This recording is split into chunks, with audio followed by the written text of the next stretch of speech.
So we are doing exercise 7.1 and question number 1 we have already done in the previous class. Now we have to start with the question number 2. So I am reading the question. Find the distance between the points 0, 0 and 36, 15. We have to find the distance between these points. Can you find the distances between the two towns A and B discussed in section 7.2. तो 7.2 section जो है वो हमें क्या दे रखा है, book में आप देखोगे तो उसमें हमें क्या बोला था, दो टाउन्स बोले थे जिनके बीच की डिस्टेंस हमें दे रखी थी A और B.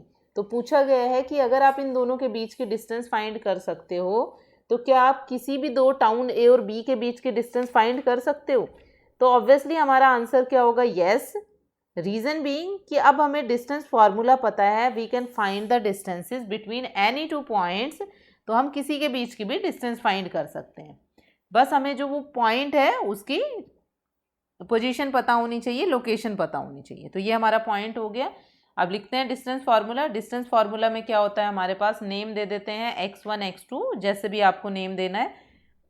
This is my point x1, this is y1, this is x2, this is y2. तो ये हमारे पास पॉइंट हो गया. By distance formula distance between, इस पॉइंट को नेम दे दो A और इसको नेम दे दिया B.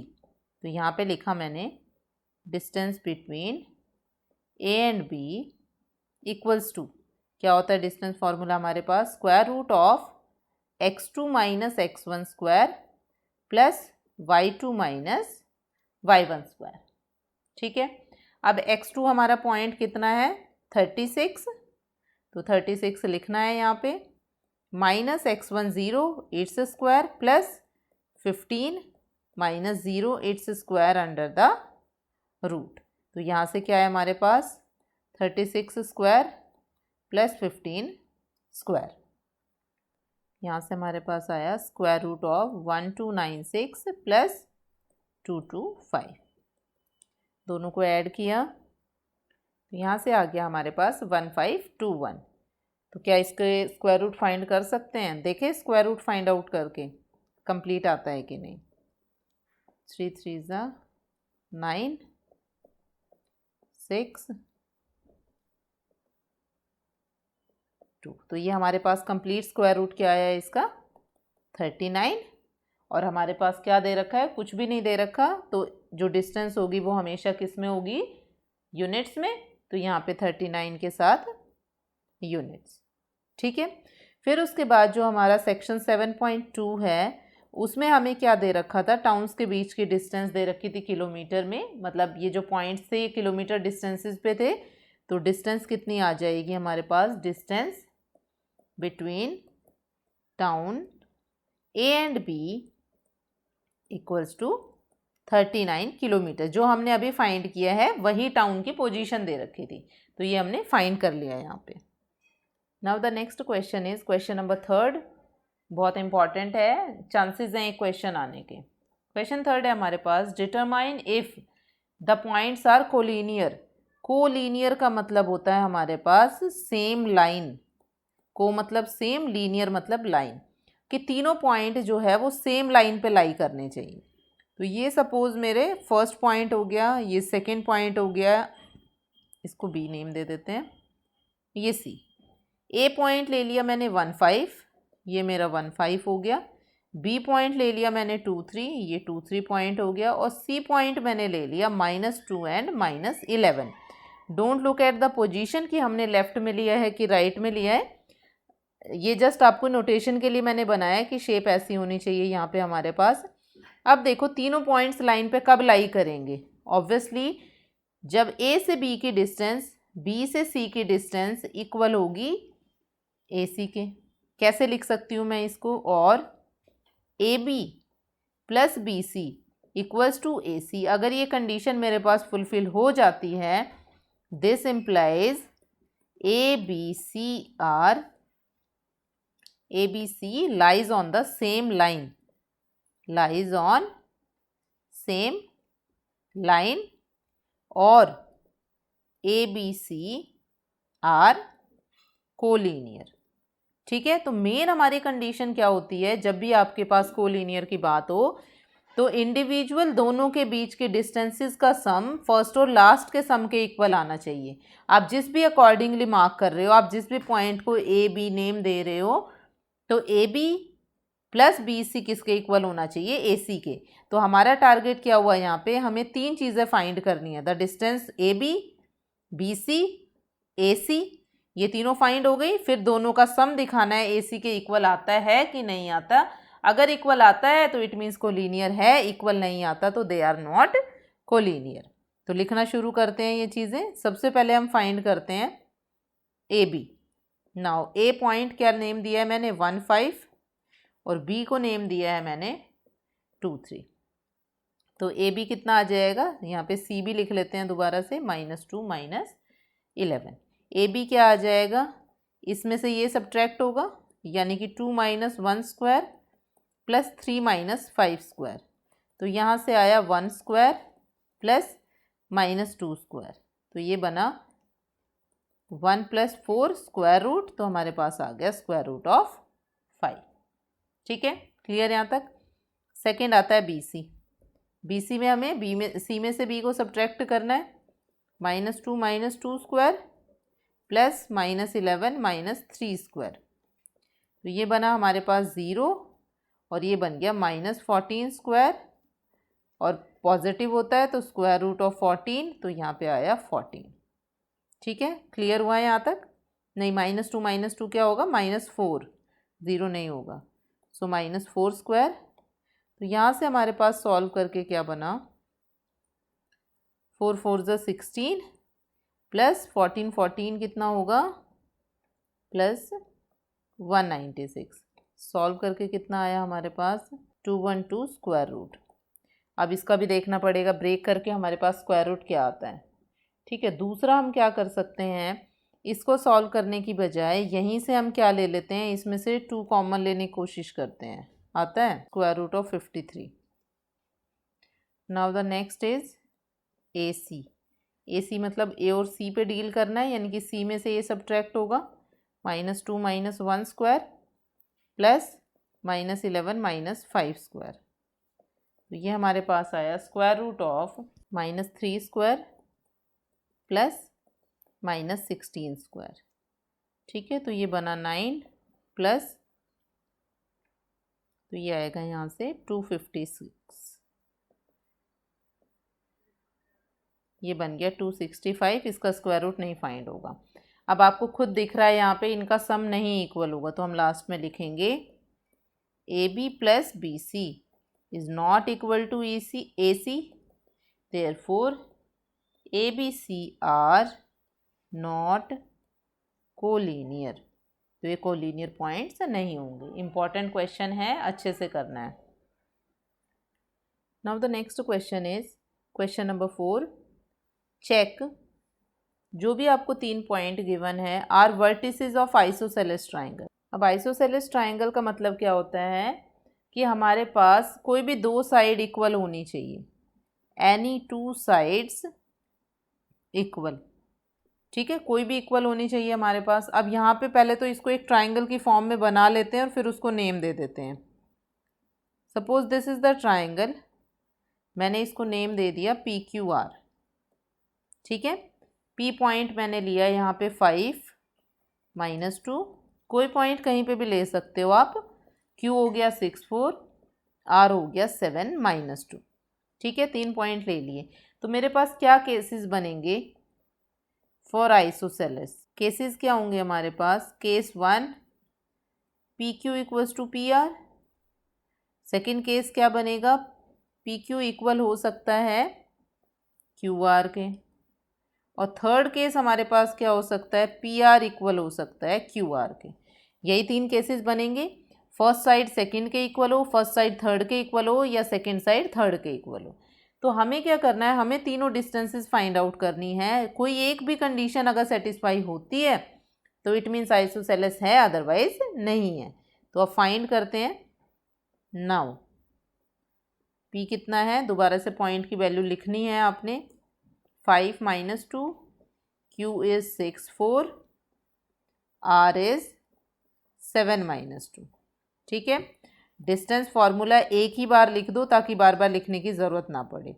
Distance formula is x2 minus x1 square plus y2 minus y1 square. हो गया। तो पी क्यू कितना आएगा यहाँ से हमारे पास 6 minus 5 square plus 4 minus 2 square, ये आया 1 स्क्वायर प्लस 6 स्क्वायर। तो सॉल्व करके हमारे पास आ गया √37। नेक्स्ट हमारे पास आती है side Q R. Q R आएगा हमारे पास 7 minus 6 square plus -2 minus 4 square. तो यहाँ से आ गया मेरे पास 1 स्क्वायर प्लस 6 स्क्वायर और ये भी आया √37। अब देखो आप ऑब्जर्व कर लो आप खुद, दो साइड्स आ गई, थर्ड की ज़रूरत ही नहीं है, पर फिर भी एक बार सॉल्व कर लेते हैं। यहाँ से आया 7 माइनस 5 स्क्वायर -2 माइनस 2 स्क्वायर, तो ये आ जाएगा 2 स्क्वायर प्लस 0 स्क्वायर यानी कि 2। तो हमें दिख गया यहाँ पे कि पी क्यू और हमारे क्यू आर क्या इक्वल हैं। Hence P Q equals to Q R equals to √37।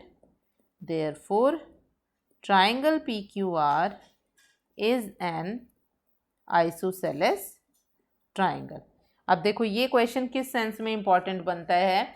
अब बोल देंगे कि ये क्वेश्चन एनसीईआरटी में से नहीं आया, ये इसी टाइप का क्वेश्चन बन सकता है। आइसोसेलेस ट्राइंगल की जगह बोल सकते हैं स्केलन ट्राइंगल। स्केलन ट्राइंगल में क्या होगा, तीनों साइड डिफरेंट होंगी। उसके अलावा क्या बोल सकते हैं, इक्विलेटरल ट्राइंगल। इक्विलेटरल ट्राइंगल में क्या होगी, तीनों साइड्स इक्वल होंगी। तो क्वेश्चन को कैसे भी चेंज किया जा सकता है, बस आपको ध्यान रखना है कंडीशन किस अकॉर्डिंगली आपको पुट करनी है। Now the question number 5 is, आप ध्यान से देखो, क्वेश्चन नंबर 5 आपको जो दे रखा है वो एक ग्राफ टाइप का क्वेश्चन है, जिसमें से हमें क्या बोला गया है, 4 बच्चों के पॉइंट्स गिवन है और हमें बोला है don't you think ABCD is a square. ABCD square कब बनेगा, ऑब्वियसली जब क्या होंगी, चारों साइड्स इक्वल होंगी हमारे पास। बट आप एक चीज़ बताओ, रोम्बस और स्क्वायर में क्या डिफरेंस बनेगा। स्क्वायर में मैंने बोला ऑल साइड्स इक्वल, ठीक है। इसी के साथ अगर मैं बोलूँ रोम्बस, तो रोम्बस में भी डिस्टेंस में क्या बात होगी, ऑल साइड इक्वल। तो दोनों में डिफरेंस कहाँ से आया, हमें कैसे पता चलेगा स्क्वायर है कि रोम्बस है। तो एक इम्पॉर्टेंट प्रॉपर्टी और आती है जो किस में बात होती है, डिस्टेंस में अगर हम बात करें तो स्क्वायर में क्या होते हैं, डायगोनल्स भी इक्वल होते हैं। Diagonals are also equal. तो जब भी आपको स्क्वायर शो करना है तो आपके पास दो कंडीशंस होंगी। फर्स्ट कंडीशन इज साइड्स और सेकंड कंडीशन क्या होंगी हमारे पास, डायगोनल्स। तो चारों साइड इक्वल दिखाने के साथ साथ स्क्वायर में हमें क्या दिखाना है, डायगोनल भी इक्वल दिखाने हैं। जब सिर्फ हमारे पास रोम्बस की बात होगी तो हमें सिर्फ साइड्स इक्वल दिखानी है, डायगोनल पे कोई बात नहीं करनी है, ठीक है। या कंपैरिजन पूछा जाए कि स्क्वायर और रोम्बस में से आपको चूज करना है कौन सा आएगा, तो आपको क्या करना है, डायगोनल भी निकालने हैं, साइड भी निकालनी है। अगर डायगोनल इक्वल है तो इट मीन्स वो स्क्वायर है, अगर डायगोनल इक्वल नहीं है तो इट मीन्स वो क्या है, रोम्बस है। So this is the major difference between square and the rhombus. Important है, ध्यान से करना है, ठीक है। अब मैं इसमें क्या कर रही हूँ, फिगर जो है वो अब मैं इसमें डायरेक्ट पोजीशंस लिख रही हूँ। तो ए पॉइंट जो है उसकी पोजीशन है मेरे पास 3 4, बी पॉइंट 6 और 7, सी बनेगा 9 और 4 और डी हमारे पास बनेगा 6 1। तो अब हमारा काम क्या है, हमें क्या फाइंड करना है, हमें शो करना है A B equals to B C equals to C D equals to D A and A C equals to B D. ये हमारा एक तरह से क्या बन गया, टू शो। यहाँ पे हमें फाइंड करके हमें ये चीज़ शो करनी है, सारी डिस्टेंसेस फाइंड करनी है, बस इक्वल है कि नहीं है वो हमें बताते हुए जाना है। तो मैं फटाफट से करती हूँ। सबसे पहले हमारा आता है A B. A B solve किया तो आया 6 minus 3 square plus 7 minus 4 square. तो ये आ गया 3 स्क्वायर प्लस 3 स्क्वायर। आप सॉल्व करोगे तो आएगा 2√3, ठीक है। नहीं, 3 का स्क्वायर है तो ये बनेगा 3√2। सेकेंड आ जाता है अब हमारे पास बी सी। बी सी में हमारे पास आया 6 minus 3 square plus 4 minus 7 square, तो ये भी क्या बना 3 square plus minus 3 square, ultimately solve करके वही आएगा 3√2। दो साइड्स इक्वल आ गई। फिर आ जाते हैं सी डी पे। सी डी में हमारे पास क्या आया 6 minus 9 square plus 1 minus 4 square, तो ये आया minus 3 square plus minus 3 square, तो ये भी क्या बना 3√2। फोर्थ आता है हमारे पास डी ए। डी ए भी आपको ऐसे ही फाइंड करना है। यहाँ से आएगा हमारे पास 6 माइनस 3 स्क्वायर 1 माइनस 4 स्क्वायर, तो यहाँ से हमारे पास आ गया 3 square plus minus 3 square, solve करके वही अल्टीमेटली 3√2 आ गया। तो हमारे पास चारों साइड्स इक्वल आ गई। अब उसके बाद आती है हमारे पास डायगनल्स की बात। अब डायगनल फाइंड करने हमें सबसे पहले हम फाइंड करते हैं बी डी डायगनल। तो बी डी डायगनल में बी और डी वाला पॉइंट होगा, ए सी डायगनल में ए और सी वाला पॉइंट होगा। तो बी डी आया यहाँ से हमारे पास 6 minus 6 square plus 1 minus 7 square, तो यहाँ से आया square root of 0 plus 6 square, तो ये आ गया 6 हमारे पास सॉल्व करके। ए सी में हमारे पास कौन से पॉइंट होंगे, ए सी में हमें पॉइंट लेना है ए और सी वाला। तो ए और सी भी अगर हम सॉल्व करके देखें तो हमारे पास क्या आएगा यहाँ से square root of 9 minus 3 square plus 4 minus 4 square, तो यहाँ से आ जाएगा हमारे पास square root of 6 square plus 0 यानी कि 6। तो हमने क्या ऑब्जर्व किया, इन द लास्ट आपको ये लिखना है now all sides are equal, all sides of ABCD are equal and diagonals are also equal, therefore ABCD is a square। तो ABCD हमारा क्या बनेगा, स्क्वायर बनेगा। इंपॉर्टेंट क्वेश्चन है, अच्छे से करना है। Now question number 6 onwards we will continue in the next class.